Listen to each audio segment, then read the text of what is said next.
தமிழ் நேயர்களுக்கு வணக்கம். இன்று நம்மோடு நேர்காணலில் இருந்திருக்கக்கூடிய சிறப்பு விருந்தினர் ஊடகவியலாளர் திரு சத்யராஜ் அவர்கள். வணக்கம் சார். வணக்கம். கிருஷ்ணகிரியில பாலியல் பலாத்கார குற்றச்சாட்டுல முன்னாள் நாம் தமிழர் கட்சியினுடைய நிர்வாகி சிவராமன் வந்து உயிரிழந்திருக்கிறாரு. அவருடைய இறப்புல சந்தேகங்கள் இருக்குது அப்படின்னு சொல்றாங்க. அவருடைய மருத்துவ அறிக்கை வெளியிடப்பட்டிருக்கிறது. அந்த மருத்துவ அறிக்கை பத்தி கொஞ்சம் சொல்லுங்க. இந்த கிருஷ்ணகிரி வழக்கு அப்படிங்கிறது ரொம்ப முக்கியமானது. இது ஏன் ரொம்ப முக்கியமானது? ஒரு சாதாரண ஒரு பாலியல் குற்றச்சாட்டுகள் தினம் நம்ம செய்தியில் பார்க்குறோம் இல்லையா? அதை விட இது ரொம்ப முக்கியமான வழக்கை நம்ம ஏன் பார்க்கணும் அப்படின்னா, பள்ளி குழந்தைகளை ஒரு கேம்புக்கு, அதாவது ஒரு பொய்யான ஒரு கேம்ப், இப்படி ஒரு கேம்ப் நடத்துறதுக்கு அரசாங்கத்திலேருந்து எந்த ஆர்டருமே வராத ஒரு பொய்யான கேம்புக்கு கூட்டிகிட்டு போய் பெண்களை வந்து பெண்கள் கூட சொல்லக்கூடாது, குழந்தைகளை வந்து பாலியலாக சுரண்டுறதுக்கான வேலைகளை செஞ்சுருக்காங்க. அதில் மாட்டினது இந்த என்சிசி மாஸ்டர். அவர் நாம் தமிழர் கட்சியினுடைய மாநில பொறுப்பாளர், குறிப்பாக இளைஞரணி பொறுப்பாளராக இருந்திருக்கிறது. இவர் இப்போ இன்னைக்கு இறந்துட்டார். இவருடைய சாவுக்கு என்ன காரணம் அப்படிங்கிறத இன்றைக்கி ஒரு பிரச்சனையாக ஓடிக்கிட்டு இருக்கேன். அவங்க கட்சி சார்பாகவே என்ன சொல்லிட்டாங்கன்னா, அவங்க சாவில் எந்த சந்தேகம் இல்லைன்னு சொல்லிட்டாங்க. எல்லாத்துக்குமே எந்த சந்தேகமே இல்லை அந்த சாவில். அவர் வந்து எலிப்பாசானம் சாப்பிட்டு தான் செத்துருக்காரு. அதை எலி பேஸ்ட்டுங்கிறாங்க, அந்த பேஸ்ட் சாப்பிட்டு தான் இறந்துருக்காரு. இந்த சூழ்நிலையில் பார்த்தீங்க அப்படின்னா, பாஜகவினுடைய மாநில தலைவர் அண்ணாமலையாக இருக்கட்டும், இல்லை வந்து எடப்பாடியாராக இருக்கட்டும், இவங்க தான் அது ஒரு முறையாக விசாரிக்கப்படணும், அதாப்படணும் இதாப்படணும் சில ஸ்டேட்மெண்ட்லாம் கொடுக்குறாங்க. இவர் எலிப்பாசானம் சாப்பிட்ருக்காரு, அதனால் இவர் ஐசியூவில் போய் இருந்திருக்காரு அப்படிங்கிறதுக்கான மருத்துவ அறிக்கை வெளியே வந்திருக்கு. இப்போ இது எப்போ அவர் நடந்திருக்கு அப்படின்னா, கடந்த ஒரு 20 நாட்களுக்கு முன்னாடி பார்த்தீங்கன்னா, எக்ஸாக்டாக டேட் என்ன சொன்னீங்கன்னா, போன மாதம், அதாவது ஜூலை 9ஆம் தேதியிலேருந்து ஜூலை 17ஆம் தேதி வரைக்கும் ஒரு மருத்துவமனையில் இருந்திருக்காரு. தீவிர சிகிச்சை பிரிவில் இருந்து தான் வந்திருக்காரு. இன்னும் தெளிவாக சொல்ல போனால், அந்த ஹாஸ்பிட்டல் எந்த பேர் அப்படின்னா TCR மல்டி ஸ்பெஷாலிட்டி ஹாஸ்பிட்டல், கிருஷ்ணகிரியில் அந்த சென்னை பைபாஸ் ரோட்டில் இருக்கக்கூடிய ஒரு மருத்துவமனை. இந்த மருத்துவமனை அவங்களுடைய அறிக்கையவே கொடுத்துருக்காங்க. அந்த அறிக்கையில் தெளிவாக என்ன சொல்லியிருக்காங்க அப்படின்னா, இவரில் கிளினிக்கல் டயக்னாசிஸ், அவங்க வந்து என்ன டயக்னாசிஸ் பண்ணி எடுத்திருக்காங்க அப்படின்னா, அவர் வந்து the patient was brought to casualty with a AHO consumption of 1 full ரத்தோல் பேஸ்ட். அந்த ரத்தோல் பேஸ்ட்டில் என்ன இருக்குங்கிறது கூட மென்ஷன் பண்ணியிருக்காங்க. 3% எல்லோ ஃபாஸ்பரஸ் இருக்குது அப்படின்னு சொல்லியிருக்காங்க. இந்த ரத்தோல் பேஸ்ட் அப்படிங்கக்கூடிய இந்த ஒரு குறிப்பிட்ட விஷயத்தை வித் 800 ml மாசாவில் கலக்கி குடிச்சிருக்காரு. எப்போனா 7/7/2024 குடிச்சிருக்காரு. எத்தனை மணிக்கு? நைட்டு 7 மணிக்கு குடிச்சிருக்காரு. அப்புறம் பேஷண்ட் என்ன பண்ணியிருக்காருன்னா, கன்சியூம்டு ஆல்காலை கன்சியூம் பண்ணியிருக்காரு. பிற்பாடு வாமிட் பண்ணியிருக்காரு. எப்போ இதெல்லாம் நடந்திருக்குன்னா, 9ஆம் தேதி நடந்திருக்கு. அதாவது 2 நாளைக்கு முன்னாடி சூசைட் அட்டம் பண்ணி, அது ரொம்ப சாப்பிட்டு பிரச்சனையாகி, அதுக்கு பிறகு சரக்கை போட்டு வாமிட் பண்ணி எல்லாம் நடந்து 9ஆம் தேதி காலையில், விடிய காலையில் 2:30 AM அவரை கொண்டு வந்து இந்த ஹாஸ்பிட்டலில் சேர்த்துறாங்க. அவர் அப்படி கொண்டு வந்து சேர்க்கும்போது அவருக்கு வந்து வயிறெல்லாம் வலிக்குது அப்படின்னு சொல்லி தான் கொண்டு வந்து சேர்த்துறாங்க. இப்போ நமக்கு என்ன விஷயம்னா, இவர் இந்த குறிப்பிட்ட காலகட்டம் ரொம்ப சீரியஸான தீவிர சிகிச்சை பிரிவில் சூசைட் அட்மிட் பண்ணதுக்காக மருத்துவ அறிக்கை இருக்குது, அதை வெளியே விட்டுருக்காங்க. இது மட்டும் இல்லாமல், இப்படி இவர் வந்து மருத்துவமனையில் இருக்கும்போது இவருக்கு வந்து நாம் தமிழர் கட்சி சார்பாக மருத்துவ செலவுக்காக பணம் கொடுக்கப்பட்டிருக்கு மாவட்ட பொறுப்புலேருந்து. அது குறித்த புகைப்படங்களும், அது குறித்தான புகைப்படங்களாக இருக்கட்டும், அது குறித்தான செய்திகளே வெளியிட்டிருக்காங்க. அதில் குறிப்பாக கரு பிரபாகர் அப்படிங்கக்கூடிய ஒரு தெளிவாக செய்தி போட்டு ஃபோட்டோவே போட்டிருக்காரு ஆதாரத்தை. தீவிர சிகிச்சை பிரிவில் அனுமதிக்கப்பட்டுள்ள கிருஷ்ணகிரி மாவட்ட இளைஞர் பாசறை செயலாளர் தம்பி சிவராமன் அவர்களின் மனைவியிடம் தருமபுரி மாவட்ட நாம் தமிழர் கட்சியின் சார்பாக மருத்துவ செலவிற்காக நிதியுதவி வழங்கினார்கள் அப்படின்னு சொல்லி கொடுத்துருக்காங்க. ஸோ விஷயம் நமக்கு என்ன தெரிய வருது அப்படின்னா, இவர் ஏதோ ஒரு காரணத்துக்காக சூசைடு அட்டெம்ப்ட் பண்ணப்பட்டிருக்கார். 1 மாதம் ஆயிருக்கு. நாம் என்ன கேட்குறோம், 1 மாதம் எலிப்பாசானம் சாப்பிட்டு இன்னும் 1 மாதம் கூட ஆகலை, தீவிர சிகிச்சை பிரிவில் இருந்திருக்காரு. அதுக்கு பிறகு மருத்துவமனையிலேருந்து வெளியே வந்திருக்காரு.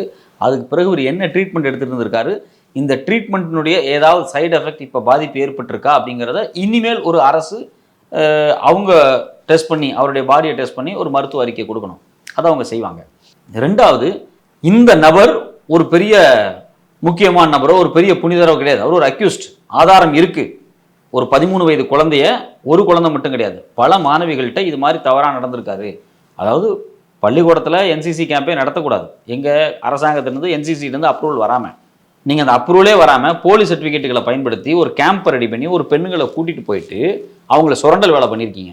இது இந்த பள்ளிக்கூடத்தில் மட்டும் பண்ணல, இதுக்கு மேலே நிறைய பள்ளிக்கூடத்தில் பண்ணியிருக்காரு அப்படிங்கிறதா அவர் மேலே வைக்கக்கூடிய மிக முக்கியமான ஒரு குற்றச்சாட்டு. எனக்கு என்ன சந்தேகம் வருது அப்படின்னா, இதுக்கு முன்னாடி பள்ளிகளில் இவர் இது மாதிரியெல்லாம் பண்ணி எத்தனை பள்ளியிலிருந்து இவர் சஸ்பெண்ட் பண்ணப்பட்டிருக்காரு அப்படிங்கிற டீட்டெயில் எடுக்கணும். அதை கண்டிப்பாக போலீஸ் செய்யும்.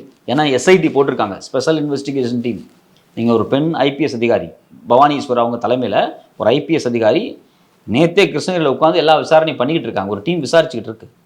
இன்னும் சில நாளில் ரிப்போர்ட் கண்டிப்பாக வந்துடும். ஸோ அப்போ இந்த சூழ்நிலையில் இவருடைய மரணம் தான் இப்போ ஒரு பெரிய சர்ச்சையாக மாறி இருக்குது. அதுவும் சாதாரண ஆட்களுக்கு இது சர்ச்சையா தெரியல, ஏன்னா ஆதாரம்லாம் இருக்கும்போது. அண்ணாமலைக்கு மட்டும் இது சர்ச்சையா தெரியுது, எடப்பாடிக்கு மட்டும் இது சர்ச்சையா தெரியுது. இதே சூழ்நிலையில் அவங்க அப்பாவும் இறந்திருக்காரு. அவங்க அப்பா வந்து பையன் இப்படியெல்லாம் பண்ணிட்டானே, ஊருக்குள்ள தலை காட்ட முடியலைங்கிற அவமானத்தில் சரக்கு அடிச்சுக்கிட்டே இருந்திருக்காரு 2 நாளா. சரக்கு அடிச்சு பைக்கில் போய் ஆக்சிடென்ட் ஆகி விழுந்துட்டாரு. அதுக்கான சிசிடிவி ஃபுட்டேஜும் வெளியே வந்துருச்சு. ஸோ அப்போ நமக்கு இருக்கக்கூடிய கேள்வி என்ன அப்படின்னா, ஒரு அக்யூஸ்டு, குழந்தைகளை பாலியல் ரீதியாக சுரண்டின ஒரு அக்யூஸ்டு, பல தவறுகளை பண்ண ஒரு அக்யூஸ்டு, இது மட்டும் இல்லாமல் 36 லட்சம் ரூபாயை மோசடி பண்ண ஒரு அக்யூஸ்டு. பக்கத்தில் வந்து அவங்க ஊரில் வந்து சில நில மோசடி நில பிரச்சனைகள் இருந்தப்போ போலியாக கோர்ட் ஸ்டாம்ப் பத்திரத்தை தயாரித்து போலியாக சலான்லாம் ரெடி பண்ணி ஏதோ வந்து பேங்க்கில் வந்து நான் பணம் கட்டியிருக்க மாதிரி ஒரு பாவலா பண்ணி ஒரு 36 லட்சம் ரூபாயை மோசடி பண்ணியிருக்காரு அப்படின்னு அவங்க கட்சி சார்பாகவே சில தகவல் வெளியே வந்துருச்சு. ஸோ இப்போ இந்த அக்யூஸ்டு மிக மோசமான குற்றச்சாட்டுகளுக்கு உட்பட்டவர் வந்து வசமாக மாட்டியிருக்காரு, இறந்துட்டார். இப்போ நமக்கு இவ்வளவு அவசரமாக ஏன் அண்ணாமலை இந்த கேள்வி எழுப்ப வேண்டிய தேவை வருது? அண்ணாமலையை பொறுத்த வரைக்கும் பார்த்தீங்க அப்படின்னா, அவர் கட்சியில் இருக்கக்கூடிய முக்கால்வாசி பேர் இந்த ரவுடித்தனம் பண்ணுறவங்க தான். இது மாதிரி கட்ட பஞ்சாயத்து, ரவுடித்தனம், போலியாக ஏமாத்துறது காசு அப்படிங்கிறது தான். இப்போ நீங்கள் ஆம்ஸ்டாங்கோடைய கொலை எடுத்துங்க. ஆம்ஸ்டாங் கொலையில் மாட்டின முக்கியமான நபர் யார்? அஞ்சலை. அந்த அஞ்சலை எந்த கட்சியை சார்ந்தவங்க? பாஜகவை சார்ந்தவங்க. ஸோ அப்போ இது மாதிரி ஒரு பெரிய பட்டியலே இருக்குது. காங்கிரஸ், தமிழ்நாடு காங்கிரஸ் தலைவர் வந்து ஒரு டீட்டெயிலான அறிக்கையை வெளியிட்டார். பாஜகவில் இருக்கக்கூடிய ரவுடிகள் யார் யார், அவங்க மேலே என்னென்ன குற்றச்சாட்டுகள்லாம் இருக்குது, என்னென்ன வழிப்பறி வழக்குலாம் இருக்குது, என்னென்ன கட்ட பஞ்சாயத்து வழக்கு இருக்குது, எல்லாத்தையும் வெளியிட்டார் தெளிவாக. அப்போது இது மாதிரியான ரவுடிகளையும் பெண்கள்கிட்ட பாலியல் சீன் பண்ணுறவங்களை இருக்கக்கூடிய ஒரு குரூப்பாக தான் அண்ணாமலை கட்சியை வளர்த்துக்கிட்டு இருக்காரு. இது நம்ம சொல்லலை, ஆதாரப்பூர்வமாக காங்கிரஸ் தலைவர் சொன்னார். 2வது அவங்க கட்சியை சார்ந்த தமிழிசை சவுந்தரராஜனே ஒரு ப்ரெஸ் மீட்டை சொல்கிறாங்க, கட்சிக்குள்ளே ரவுடிகள் நிறைய பேர் சேர்க்கப்பட்டுட்டாங்க அப்படிங்கிறது அவங்க தான் சொன்னாங்க. அதுக்கப்புறம் தான் அது பரபரப்பாக மாறிச்சு. ஏன்னா அவங்களுக்கே தெரியும், நமக்கு வந்து பாஜகவினுடைய சித்தாந்தத்தை நம்ம ஏற்றுக்கல, அது ஒரு இந்துத்துவா சித்தாந்தம். இஸ்லாமிய மக்களையும் சிறுபான்மை மக்களையும் அதுவும் இல்லாமல் இங்கே இருக்கிற ஒடுக்கப்பட்ட மக்களையும் இன்னும் மோசமான விரோதமான மனநிலைக்கு தள்ளக்கூடிய ஒரு இந்துத்துவா சித்தாந்தத்தினுடைய கட்சி தான் பாஜக. அதே சமயத்தில் தமிழிசை சவுந்தரராஜன் அதுக்கு தலைவராக இருந்தாங்க. அந்த காலகட்டத்தில் பார்த்தீங்க அப்படின்னா இது மாதிரியான ரவுடிகளெல்லாம் அவங்க சேர்க்கல. அதனால தான் பார்த்தீங்கன்னா அண்ணாமலை வந்ததுக்கு பிறகு இது மாதிரி ரவுடிகளாக அந்த கட்சிக்கு போயிருக்காங்க அப்படிங்கிற ஸ்டேட்மெண்ட் அவங்க வெளியே சொல்கிறாங்க. ஸோ இவ்வளோ ரவுடிகளை வச்சு கட்சி நடத்திடக்கூடிய அண்ணாமலை வந்து இது மாதிரியான அக்யூஸ்டுக்கு ஆதரவாக தான் பேசுவார். போனது ஒரு மனித உயிர், எந்த மனித உயிருமே போகக்கூடாதான், தூக்கு தண்டனை கொடுக்கக்கூடாது அப்படிங்கிறது நம்ம எல்லாத்துடைய நினைப்பாக இருந்தாலும், இது மாதிரி பெண் குழந்தைகளை மோசமாக சுரண்டலுக்கு உட்படுத்தின அயோக்கியர்களுக்கு இது மாதிரி விஷயங்கள் நடக்கும்போது அது இயற்கையாக இயல்பாக நடந்த விஷயத்த பெருசு பண்ணி ஏன் அவரை ஒரு ஹீரோவாக மாற்ற முயற்சி பண்ணுறாரு அண்ணாமலை? ஒரு அக்யூஸ்டு, இவர் காவல்துறையில் இருந்திருக்காரு. 2வது ஒரு பெண் ஐபிஎஸ் அவங்க வந்து ஒரு என்கொயரி பண்ணிட்டு இருக்காங்க, கல்வி அதிகாரிகள் என்கொயரி பண்ணிட்டு இருக்காங்க. ஒரு ரிப்போர்ட்டை இனிஷியேட் பண்ணால், ஒரு இன்வெஸ்டிகேஷனை இனிஷியேட் பண்ணால் அது ரிப்போர்ட்டாக மாறுறதுக்கு எவ்வளோ நாள் ஆகுன்னு நம்மளை விட அண்ணாமலைக்கு நல்லா தெரியும். ஆனால் இருந்தாலும் பார்த்தீங்கன்னா அண்ணாமலை வாயே திறக்க மாட்டேங்கிறார். ஒரு ரிப்போர்ட் எவ்வளோ நாள் அவர் நம்ம கேட்குறோம், ஏங்க ஒரு எஸ்ஐடி போட்டு இது மாதிரி ஒரு குற்றச்சாட்டு வரும்போது ஒரு ரிப்போர்ட் தயாரிக்கிறதுக்கு எவ்வளோ நாள் ஆகும்? குறைஞ்சபட்சம் வேகமாக பண்ணாலே பார்த்தீங்கன்னா ஒரு மாதம் டைம் எடுக்கும் ஒரு இன்வெஸ்டிகேஷன் முடிக்கிறதுக்கு. இவர் ஒரு ஐபிஎஸ் அதிகாரியாக வேறு இருந்திருக்காரு. எவ்வளோ சீரியஸாக வந்து கவர்மெண்ட் வந்து இந்த விஷயத்தை வந்து முன்னெடுத்துக்கிட்டு இருக்காங்க. ஏற்கனவே வந்து கவர்மெண்ட் இந்த விஷயத்தை சீரியஸாக எடுத்ததுக்கான காரணம் என்ன அப்படின்னா, கல்கத்தாவில் இப்படி ஒரு சம்பவம் நடக்கும்போது இந்தியா முழுக்க பேசப்பட்டுச்சு. இன்றைக்கி அது இந்தியா முழுக்க பரபரப்பாக இருக்குது. தினம் செய்தி அதுதான். மருத்துவத்துறையில் பல மாற்றங்களை கொண்டு வர அளவுக்கு ஒரு பெண்ணுடைய ரேப் வந்து ஒரு முக்கியமான விஷயமா மாறி இருக்கு. ஒரு நாளைக்கு இந்தியாவில் 80லேருந்து 90 ரேப் நடந்துகிட்டு இருக்கு. ஆனால் கல்கத்தாவில் செத்து போன மாணவியினுடைய ரேப் அப்படிங்கிறது சாதாரணமான ரேப்பு கிடையாது. அது ஒரு விதமான இன்ஸ்டிடியூஷன் மாடல்னு நான் சொல்கிறேன். ஏன் அந்த வார்த்தையை நான் பயன்படுத்துகிறேன் அப்படின்னா, போதுமான மருத்துவ கட்டமைப்பு அந்த பெண்களுக்கு இல்லை. அப்போ ஏதோ ஒரு வகையில் பெண்களை சுரண்டுவதற்கு இந்த இன்ஸ்டிடியூஷனுடைய கோளாறுகள் நிர்பந்திக்குது. அந்த மருத்துவர் எப்படி செத்தாங்க, எப்படி ரேப் பண்ணப்பட்டாங்க? அவங்க வந்து 36 மணி நேரம் வேலை பார்த்துருக்காங்க. அந்த டயர்டில் போய் பக்கத்தில் இருக்கிற 4th ஃப்ளோர் இருக்கக்கூடிய ஒரு செமினார் ஹாலில் தூங்கியிருக்காங்க. அந்த பொண்ணை அதே ஹாஸ்பிட்டலில் ரொம்ப நாளாக சுற்றிட்டு இருக்கக்கூடிய ஒரு காவல்துறையை சார்ந்த, அதாவது ஃப்ரெண்ட்ஸ் ஆஃப் போலீஸ் சார்ந்த ஒரு அயோக்கியம் போய் அந்த பொண்ணை விடிய கால 4 மணிக்கு ரேப் பண்ணி கொலை பண்ணியிருக்கான். அந்த பொண்ணை முதல்ல ஏன் 36 மணி நேரம் வேலை வாங்கினாங்க? அந்த பொண்ணை 36 மணி நேரம், அதாவது ஓவர் டைமாக வேலை பார்த்தா அவங்களுக்கு என்ன காம்பன்சேஷன் கொடுக்க போறீங்க, எங்கே ரெஸ்ட் எடுக்க போகிறாங்க, எங்கே தங்க போகிறாங்க, அவங்களுக்கு என்ன பண்ண போகிறாங்க? இது மாதிரி பல கேள்விகள் இருக்குது. 2வது இது மாதிரியான மருத்துவமனைகளில் ஃப்ரெண்ட்ஸ் ஆஃப் போலீஸ் மாதிரியான ஆட்கள் எதுக்கு எந்த விதமான அதிகாரம் இல்லாமல் உள்ளே வர்றான்? இவ்வளோ மருத்துவமனைகளில் இவ்வளோ பேஷண்ட்டு, இவ்வளோ நர்ஸு, இவ்வளோ ஹாஸ்பிட்டல் டாக்டர், இவ்வளோ பேர் புலங்குற இடத்துல அவனை மாதிரியான ஆட்கள் எப்படி இவ்வளோ ஈஸியாக ஆக்சபிளாக உள்ளே வர்றான்? இது மாதிரி இன்ஸ்டிடியூஷனில் அங்கே நிறைய சிக்கல் இருக்குது. இதெல்லாம் சரி செய்யப்படலைன்னா இது மாதிரியான ரேப்பும் மரணமும் மருத்துவத்துறையில் தொடர்ச்சியாக நடந்துகிட்டே இருக்கும். அதைத்தான் உச்சநீதிமன்றத்தினுடைய தலைமை நீதிபதி சந்திரசூட் என்ன பண்ணுறாரு, அந்த வழக்கை சோமோட்டோ போட்டு எடுத்து அதை விசாரித்து மருத்துவத்துறையில் இருக்கக்கூடிய சிக்கல்கள் குறித்து குழு போட்டு ஆய்வு பண்ணிக்கிட்டு இருக்காங்க. பிராட் ஸ்பெக்ட்ல பார்த்துக்கிட்டு இருக்காங்க. அதே சேம் தான் இப்போ தமிழ்நாட்டில் நடந்துகிட்டு இருக்கு. ஒரு எஸ்ஐடி போட்டு பள்ளிக்கூடத்தில் பெண்கள் குறிப்பாக குழந்தைகள் எப்படியெல்லாம் மோசமாக சுரண்டப்பட்டிருக்காங்க இதை வச்சு அவங்க கண்டுபிடிச்சிட்டு இருக்காங்க. ஏன்னா இது வந்து இந்த பர்டிகுலர் ஆசிரியர் மட்டும் கிடையாது. நீங்கள் வந்து அந்த பள்ளியினுடைய தாளாளர் இந்த விஷயத்தை மறைக்கிறார். பள்ளியினுடைய கிளாஸ் டீச்சர் வேற வழி கிடையாது, சில கிளாஸ் டீச்சர்ஸை மறைக்கிற அளவுக்கு நிர்பந்தம் நடத்தப்பட்டிருக்கும். அந்த நிர்பந்தம் பண்ண நபர் யாரு? ஏன் ஸ்கூல் மேனேஜ்மெண்ட் இந்த விஷயத்தை சீரியஸாக எடுத்துக்கல? நாம் என்ன கேட்குறோம் அப்படின்னா, ஒரு என்சிசி வாத்தியார் பாலியலா பெண்கள்கிட்ட தப்பா நடந்திருக்காங்கிற கம்ப்ளைண்ட் வந்தப்போ அவன் மேல எந்த ஆக்ஷனுமே எடுக்காம கம்ப்ளைண்ட் பண்ண பெண்ணை கன்வின்ஸ் பண்ற மாதிரி அவங்கள்ட்ட உட்காந்து பேச்சுவார்த்தை பண்றது, அவங்களுக்கு ஏதாவது அவார்டு கொடுக்கறது, அவங்கள வந்து தாஜா பண்ற வேலையை ஏன் அந்த மேனேஜ்மெண்ட் பண்ணுது? குழந்தைங்க அதையும் பொறுக்க முடியாதான் பேரண்ட்ஸ்ட்ட சொல்றாங்க. அப்போ பேரண்ட்ஸ் இந்த விஷயத்தை வந்து சீரியஸா போலீஸ் வரைக்கும் கொண்டு வராங்க. ஸோ அப்போ தனியார் பள்ளிகள் இருக்கக்கூடிய தலைமையில் இருக்கக்கூடிய நிறைய பேர் ஆசிரியர்கள் பண்ணக்கூடிய தப்பு, இல்லை மேனேஜ்மெண்ட்ல இருக்கக்கூடிய முக்கியமான நபர்கள், கரஸ்பாண்டன்ஸ்ல இருக்கக்கூடிய நபர்கள் பண்ணக்கூடிய தப்பை மூடி மறைப்பதனூடாக பெண் குழந்தைகளுடைய வாழ்க்கை நாசமாக போய்கிட்டு இருக்குது. இது ஒரு சாதாரண விஷயம் கிடையாது. ஒரு பெண் குழந்தையை இது மாதிரி சுரண்டுவதனூடாக அந்த பெண் குழந்தையினுடைய உளவியல் பாதிப்பு ஏற்படும். அந்த உளவியல் பாதிப்பு மிக மோசமான பல பாதிப்புகளை அது உருவாக்கும். சின்ன குழந்தைங்க தான் 13 வயசுல இது மாதிரியான சுரண்டல் ஒரு பெண் குழந்தைக்கு நடந்துச்சு அப்படின்னா தொடர்ச்சியா பார்த்தீங்கன்னா அவங்களுடைய வாழ்க்கையில் அதுக்கப்புறம் அவங்க வந்து படித்து முடிச்சுட்டு காலேஜ் போகணும், காலேஜ் முடிச்சுட்டு வேலைக்கு போகணும், வேலையை முடிச்சுட்டு கல்யாணம் பண்ணணும், அதுக்கப்புறம் ஒரு ஒரு தொடர் வாழ்க்கை அவங்களுக்கு இருக்குது. இது எல்லாத்துலேயுமே அவங்களுக்கு ஒரு உளவியல் சிக்கல் ஏற்படும். ஆண்கள் மீது வெறுப்பு ஏற்படும், சமூகத்தின் மீது ஒரு வெறுப்பு ஏற்படும். சில நேரத்தில் அது மாதிரியான குழந்தைகள் மனநலம் பாதிக்கப்பட்டுருவாங்க, சூசைட் பண்ணிக்குவாங்க, ரொம்ப மோசமான மனநிலைக்கு போயிடுவாங்க. சின்ன வயதில் ஒரு குழந்தைக்கு நடக்கக்கூடிய பாலியல் சீண்டல்கள் அவங்க வாழ்நாள் முழுக்க அவங்கள வந்து ஒரு மோசமான நிலைக்கு அவங்கள கொண்டு போய் தள்ளிடும். ஸோ அப்போ ஸ்கூல் மேனேஜ்மெண்ட் எப்படி இதை வந்து சாதாரண விஷயமா எடுத்துக்கிட்டாங்க? தான் ஸ்கூலுக்கு கெட்ட பேர் வந்துடக்கூடாது, சரி அப்படி நினச்சா கூட நீ இந்த விஷயத்தை வந்து சீரியஸாக எடுத்து அந்த குழந்தைகள்கிட்ட இதெல்லாம் வந்து இது மாதிரி இந்த இதில் ஈடுபட்டவனா மேலே தண்டனை கொடுத்துட்டு அதை ஒரு சீரியஸான இஷ்யூ எடுத்துருக்கணுமா இல்லையா? இதை எதையுமே சீரியஸாக எடுத்துக்காம ஸ்கூலை காப்பாற்றணும், ஸ்கூலோட பேரை காப்பாற்றணும், தான் எப்படியா தப்பிச்சுக்கணும், இது மாதிரியான ஒரு தவறான மனநிலையில தான் இந்த பள்ளிக்கூடம் செயல்பட்டு இருக்கு. என்னை பொறுத்த வரைக்கும் இன்னைக்கு இப்போ பண்ணிட்டு இருக்கக்கூடிய எஸ்ஐடி ப்ராப்ளம் இந்த பள்ளிக்கூடத்தினுடைய தலைவர் இருக்கார் பார்த்தீங்களா, அவரை தான் முறையாக விசாரிக்கப்படணும். அவருக்கும் இந்த பாலியல் என்சிசி கேம்புக்கு என்ன தொடர்புன்னு பார்க்கணும். இது மாதிரியா கேம்ப்பு முதல்ல இப்போ தான் நடக்குதா இல்லை இதுக்கு முன்னாடி நிறைய தூரம் நடந்திருக்கான்? எந்தெந்த ஸ்கூல்லாம் இவன் வேலை பார்த்துருக்கான், அந்தந்த ஸ்கூலினுடைய தாளாளர்களுக்கு இதுக்கு ஏதாவது தொடர்பு இருக்கான்னு செக் பண்ணி பார்க்கணும். இது மாதிரி பல விஷயங்கள் இதை சுற்றி நடந்துகிட்டு இருக்கு. இதெல்லாம் விசாரிச்சப்பட்டு உண்மைகள் வெளியே கொண்டு வரப்பட்டு மாணவர் குழந்தைகளாக இருக்கட்டும் இவங்கெல்லாம் பாதுகாக்கப்படணும் அப்படின்னு தான் எடப்பாடியோ அண்ணாமலையோ நினைக்கணும். அதை விட்டுவிட்டு அக்யூஸ்டுக்கு என்னாச்சு, அவன் கீழே விழுந்தானே, கால் உடைஞ்சதா இல்லையா, அவன் காலை உடைச்சது யாரு, அவன் உண்மையிலேயே எலிப்பாசான சாப்பிட்டானா, எலி மருந்தை எவன் வாங்கிட்டு வந்து கொடுத்தான், இந்த கதைலாம் உனக்கு தேவையில்லை. அதுக்கு எல்லாத்துக்கும் ஆதாரமே இருக்கு. அவன் மருத்துவமனையில் இருந்திருக்கான், ரிசார்ஜ் ஆயிருக்கான், கட்சி பணம் கொடுத்துருக்கு, எல்லாமே இருக்கு. இந்த ஆதாரத்தை எல்லாம் மறைச்சிட்டு நீ ஒரு கேள்வியை வைக்கணும் அப்படின்னா சாதாரண ஒரு அற்ப அரசியல் லாபத்திற்காக பாலியல் குற்றவாளிகளோட கைகோக்காரு அண்ணாமலை. வெக்கமல்ல அவருக்கு, ஒரு ஐபிஎஸ் படிச்சு வந்திருக்காரு, இது மாதிரியான ஒரு அக்யூஸ்ட் வந்து மாட்டியிருக்கான், அவனுக்கு நீ சப்போர்ட்டா பேசிக்கிட்டு இருக்க. நாம் தமிழர் கட்சியில தொடர்ச்சியா ஆடியோக்கள் வந்தது பார்த்துருக்குறோம், நிறைய உரையாடல்கள் எல்லாம் நம்ம கேட்டிருக்கிறோம். தொடர்ச்சியாக அவங்க மேல குற்றச்சாட்டுகள்லாம் நிறைய இருக்குது. என்ன நடக்குது நாம் தமிழர் கட்சியில? இப்போ இந்த பாலியல் குற்றச்சாட்டு வழக்கில் மாட்டினவர் ஒரு நாம் தமிழர் கட்சியினுடைய மாவட்ட பொறுப்பில் இருந்தவர். இப்போ ஏற்கனவே பார்த்தீங்க அப்படின்னா அதே கட்சியில் இருந்தக்கூடிய ஒரு முக்கியமான ஒரு பொறுப்பாளர் வந்து ஒரு பெண்ணோட பேசின ஆடியோ வந்து வெளியே வந்து ஒரு பரபரப்பை கிரியேட் பண்ணுச்சு. இப்போ அது மட்டும் இல்லாமல் பார்த்தீங்கன்னா நாம் தமிழர் கட்சியில் இருக்கக்கூடிய முக்கியமான பொறுப்பாளர்கள், அது சாட்டை துறைமுகமாகட்டும் இல்லை சீமான் அவர்களோட பேசுறது எல்லாம் நிறைய உரையாடல்கள் ஆடியோவாக வெளியே வந்துக்கிட்டே இருக்குது.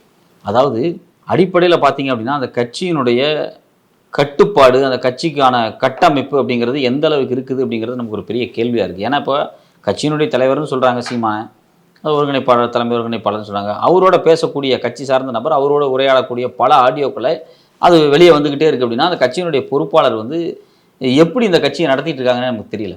சாட்டை துரைமுருகன் வந்து அந்த கட்சியில் முக்கியமான ஒரு ஆள், சீமானோட ஒரு ஃபோனில் பேசுகிறாரு, அந்த ஆடியோ அவர் வெளியிடுறாரு. அவர் வெளியிடலை அப்படிங்கிறாங்க, அது வந்து வருண் ஐபிஎஸ் வெளியிட்டார் அப்படின்னு ஒரு கதையை சொல்கிறாங்க. அப்படி அவர் தான் வெளியிட்டாருன்னா அதுக்கு என்ன ஆதாரம் இருக்குது? அவர் ஒரு வழக்கில் கைது செய்யப்படுறாரு சாட்டை துரைமுருகன். கைது செஞ்சு சில நாட்களுக்கு பிறகு பார்த்தீங்க அப்படின்னா அவரோட ஃபோனை வந்து போலீஸ் வாங்கிச்சு, அதிலிருந்து ஆடியோக்கள் எல்லாத்தையும் வெளியிட்டாங்க அப்படிங்கிறாங்க. நமக்கு என்ன கேள்வி அப்படின்னா, நீ உங்கள் அண்ணன் கூட பேசுகிற விஷயத்தெல்லாம் அது எதுக்கு ரெக்கார்ட் பண்ணி வச்சுருக்க? அப்போ நீயே ஏதோ ஒரு அஜெண்டாவுக்காக தான் ரெக்கார்ட் பண்ணுற. உன்னோட கட்சியினுடைய தலைவர் உன்கிட்ட ஃபோனில் பேசுகிறாரு, ஆனால் நீ அதை ரெக்கார்ட் பண்ணி வச்சுருக்க. எப்போயாவது ஃபியூச்சரில் தேவைப்பட்டால் இவரை மிரட்டிக்கலாமா சீமானை அப்படிங்கிறக்காக தானே அது அர்த்தம். அவர் வந்து ஒரு ஃபோனில் பேசும்போது சீமானை பற்றி நம்ம சொல்ல வேண்டிய அவசியம் கிடையாது. ஏற்கனவே விஜயலட்சுமி விஷயத்தில் வந்து பல்வேறு கான்ட்ரவர்சிக்கு உள்ளாகி பல ஆடியோக்கள் வீடியோக்கள்லாம் வெளியே வந்துச்சு. பல கான்ட்ரவர்சி அவர் மேலே வந்துச்சு. வழக்கெல்லாம் அவர் மேலே பதியப்பட்டுச்சு. அந்த வழக்கு பதியப்பட்டப்போ ஒரு கோர்ட்டில் வந்து வெளியே வந்து என்ன சொன்னார், என் பொண்டாட்டி சொன்னா உனக்கு வேற பொம்பளையே கிடைக்கலையா, அவளை போய் பழகிருக்கியா அவகிட்ட அப்படிங்கிற மாதிரி சொன்னான்னு ப்ரெஸ் மீட்டில் சொல்கிறாரு. அசிங்கமா இல்லை அப்படி சொல்கிறதுக்கு? உண்மையிலேயே அவங்க மனைவி அப்படி சொன்னாங்களே என்ன நமக்கு தெரியாது. ஆனால் சீமான் பல பொய்களை சொல்லுவார். அந்த பொய்யா உண்மையாக நமக்கு தெரியாது. ஆனால் இதை அவர் ப்ரெஸ் மீட்டில் சொல்கிறாரு. நான் என்ன கேட்குறேன், ஒரு பெண் ஒரு நடிகையோடு நீங்கள் வந்து வாழ்ந்துருக்கீங்க, வாழ்ந்துட்டு அந்த பெண்ணை நீங்கள் கைவிட்டு வந்திருக்கீங்க. குறைஞ்சபட்சம் அவங்களுக்கு நீங்கள் வந்து எதுவும் செய்யலைனாலும் பரவாயில்ல, அவங்கள அசிங்கப்படுத்தாமல் இருக்கணும். நீங்கள் ப்ரெஸ் மீட்டில் வந்துட்டு என் பொண்டாட்டி அந்த பொண்ணு இப்படி சொன்னா அப்படிங்கிற மாதிரி நீங்கள் போய் வேற பொம்பளையே கிடைக்கலையா அப்படின்னு ஒரு ஸ்டேட்மெண்ட் சொல்கிறீங்க. ரெண்டாவது என்ன சொல்கிறீங்க, மேடையிலன்ட்டு இந்த விஜயலட்சுமி வழக்கு என் மேலே வந்ததுக்கு பிறகு தான் எனக்கு பொண்ணு கிரேஸ் அதிகமாகிடுச்சு, அதுக்கப்புறம் தான் பார்த்தீங்கன்னா பொண்ணு என் கூட ரொம்ப இதாக இருக்காங்கன்னு ஒரு கட்சி தலைவராக இருந்துட்டு இந்த ஸ்டேட்மெண்ட் சொல்ல வெக்கமா இல்லை? தமிழீழ தேசிய தலைவர் பிரபாகரனுடைய படத்தை பின்னாடி வச்சுட்டு பொண்ணுகள்லாம் என் மேலே கிரேஸாக இருக்காங்க, எது இந்த பாலியல் குற்றச்சாட்டுகளுக்கு பிறகு, இந்த நடிகையோட சேர்ந்த குற்றச்சாட்டுகளுக்கு பிறகு எனக்கு வந்து பெண்கள் ஃப்ரெண்ட்ஸு அதை என் செல்ஃபி எடுக்கிறதுக்கு இப்படி இருக்காங்க அப்படின்னு சொல்லிட்டு வெக்கமா இல்லை? அந்த தலைவர் எப்படி வாழ்ந்தார், அவருடைய வரலாறு என்ன, அவருடைய மாண்பு என்ன, அவருடைய இயக்கத்தை என்னவாக கட்டி அமைத்து தன் விடுதலை போராட்டத்துக்காக அவர் பாடுபட்டார், எவ்வளோ ஒழுக்கமாக புலிகள் அமைப்பு அவர் வச்சுருந்தார். அவரோட படத்தை பேனரில் போட்டுக்கிட்டு ஒரு நடிகையை பற்றி தப்பாக பேசி அந்த நடிகை அவங்க பாவம் வாழ்க்கையில் அவங்க ரொம்ப கஷ்டப்பட்டு பல வீடியோக்களை ஆடியோக்களை போட்டுக்கிட்டு இருக்காங்க, இவரால் ரொம்ப மோசமாக பாதிக்கப்பட்டிருக்காங்க. குறைஞ்சபட்சம் நீங்கள் வந்து அவங்களுக்கு ஏதாவது உதவியாக செஞ்சுருக்கணும். அதை விட்டுவிட்டு அவங்கள அசிங்கசியமாக பேசி மேடையில் பேசி என் மனைவி சொன்னான்னு பேசி எனக்கு பொண்ணு இதெல்லாம் இவ்வளோ மோசமாக ஒரு தலைமை ஒருங்கிணைப்பாளர் ஒரு தலைவரே இருக்கும்போது அவங்க கட்சியில் தொண்டர்கள் இப்படி தான் இருப்பாங்க. கேட்டால் என் தம்பிகள் அப்படின்னா நீங்கள் சரியான பாதையை காமிச்சா மட்டும்தான் உன் தம்பி சரியான பாதைக்கு வருவான். ஒரு பெண்ணை ஏமாத்திட்டு வந்ததுக்கு பிறகு அந்த பெண் குறித்து மோசமான ஸ்டேட்மெண்ட்டை பொது மேடையில் சொல்கிறதும், அதை மையமாக வச்சு பெண்கள் குறித்தே நீ 2ஆம் கட்ட சொற்களை வந்து மேடையில் பேசுகிறதும் அந்த கட்சி சார்ந்த இளைஞர்களை தம்பிகளை தவறான இடத்துக்கு வழி நடத்தும். பெரிய அரசியல் கனவோட அந்த கட்சிக்கு வந்திருப்பாங்க. உண்மையிலேயே வந்து அந்த கட்சிக்குள்ளே வரும்போது தமிழ் தேசிய கனவோட தமிழ்நாட்டை நம்ம ஒரு நாள் ஆண்டுருவோம், இந்த மக்களுக்கு வந்து சில விஷயம் செய்வோம் அப்படிங்கிற ஒரு பெரிய கனவு தான் அந்த கட்சிக்குள்ளே வர்றான். வரும்போது கட்சியினுடைய தலைமையே இது மாதிரியா இருக்கும்போது அவனுக்கு என்ன ஆகும், அவனும் வந்து மோசமான சூழலுக்கு தள்ளப்படுறான், ஒரு கரெக்டான மனநிலைக்கு போவான். இப்படி தான் நடக்கும். கடைசியில் இவ்வளோ மோசமான ஒருத்தன் கட்சிக்குள்ளே இருந்திருக்கான். பல ஸ்கூலில் வேலை பார்த்த ஒரு NCC வாத்தியார், பல பெண்களை பாலியலாக சீட்டின ஒருத்தன். ஏன் அந்த கட்சிக்கு தெரியாதா? அந்த கிருஷ்ணகிரியில் இருக்கக்கூடிய மாநில பொறுப்பாளருக்கு தெரியாதா இவனோட கேரக்டர் என்ன, இவன் யார்கிட்ட எப்படிலாம் பழகிட்டு இருக்கான், ஃபோன் வச்சுருக்கான், ஃபோனில் எந்தெந்த கட்சி நிர்வாகிகள்ட்டெல்லாம் பேசிகிட்டு இருக்கான், எந்தெந்த பொண்ணுகள்ட்டெல்லாம் பேசிகிட்டு இருக்கான், எல்லா விஷயம் அந்த மாவட்ட பொறுப்பாளர் தெரியும்ல, கண்டிப்பாக தெரிஞ்சுக்க வாய்ப்பு இருக்கா இல்லையா? அப்போ இப்படிப்பட்ட நபரை கட்சிக்குள்ளே இருக்கிறது இவங்க ஏன் இவ்வளோ விரும்புனாங்க? அதெல்லாம் ஒரு பெரிய கேள்வியாக வருது. இப்போ இவர் மட்டும்தான் அப்படி இருக்காரா? இது மாதிரி எத்தனை பேர் இருக்கான்? இவனெல்லாம் ஏன் சரியான வழி நடத்தாமல் ஒரு தலைமையே இவ்வளோ மோசமாக இருக்குது? ஸோ அப்போ நாம் தமிழர் கட்சிக்கு ஒரு கட்டமைப்பு கிடையாது. அது ஒரு வாட்ஸ்அப் குழுவில் உருவான கட்சி, சீமான் பேச்சுக்காக உருவான கட்சி. அவங்களுக்கு வந்து கட்டமைப்பு இல்லை, ஆனால் சில ஓட்டு வரும். அவங்களுக்கு 8% ஓட்டு வந்திருக்கு. ஒரு ஊருக்கு போனீங்க அப்படின்னா நாம் தமிழருக்கு ஒரு கொடி இருக்காது, கட்டமைப்பு இருக்காது, ஆபீஸ் இருக்காது, ஏதோ ஒருத்தன் 2 பேர் தான் இருப்பான். ஆனால் ஓட்டு அந்த ஊரில் வரும். ஏன்னா சீமான் பேசுறதுனால வருது. சீமான் பேசுறதுல உண்மைன்னு நினச்சிட்டு அப்பாவி மக்கள் ஓட்டு போடுறாங்க. ஸோ அப்போ கட்டமைப்பு இருந்தால் தான் அவங்க பொறுப்புக்கு வருவாங்க. கட்டமைப்பே இல்லை அப்படின்னா பொறுப்பு இல்லை. எப்படி வேணாலும் வாழ்ந்துக்கலாம், யாரை வேணாலும் சுரண்டலாம், நம்மளை யாரும் கேள்வி கேட்க மாட்டாங்க அப்படிங்கிற மனநிலை தான் அந்த கட்சி செயல்பட்டு இருக்கு. இது உண்மையிலேயே வந்து தமிழ் சமூகத்துக்கு தமிழ் இனத்துக்கு ஒரு மிகப்பெரிய பின்னடைவும் ஆபத்தும் தான் இந்த போக்கு. உங்களுடைய நேரத்தை ஒதுக்கி எங்களோட கருத்துக்களை பகிர்ந்தமைக்கு நன்றி.